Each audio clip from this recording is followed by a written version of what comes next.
তো hello everyone, আমি এখন আছি শামসি রেলওয়ে স্টেশনে। দেখতে পাচ্ছ শামসি লেখা আছে। তো আমি এখন যাব গঙ্গারামপুর। তো সেই জন্য শিলিগুড়ি থেকে যে ট্রেনটা আসবে সেটা বালুরঘাটে যাবে। আর সেই ট্রেনটার অপেক্ষায় আমি এখন শামসি স্টেশনে দাঁড়িয়ে আছি। এই যে দেখতেছো এদিক থেকে আসবে ট্রেনটা, শিলিগুড়ি হয়ে শামসিতে স্টেশনে দাঁড়াবে। আর সেখান থেকেই আমি যাব গঙ্গারামপুর স্টেশনে। আর এটা হচ্ছে শামসির টিকিট কাউন্টার। এখানে মেশিন বসিয়ে রেখেছে, যেমনটা আমাদের গঙ্গারামপুর মেশিন বসিয়ে রেখেছে। এখানে টোটাল তিনটা মেশিন বসানো আছে। তোমরা চাইলে নিজে নিজে টিকিট কাটতে পারবে। এটা বাইরের পথটা, যেটাতে বাসে করে যেতে পারবে।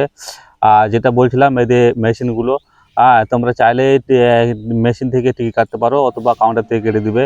তারপরে ওয়েট করতে করতে দেখো চলে এসছে শিলিগুড়ি ট্রেনটা। শিলিগুড়ি ট্রেনে চলে এসছে। তো এই ট্রেনে এখন আমি উঠবো।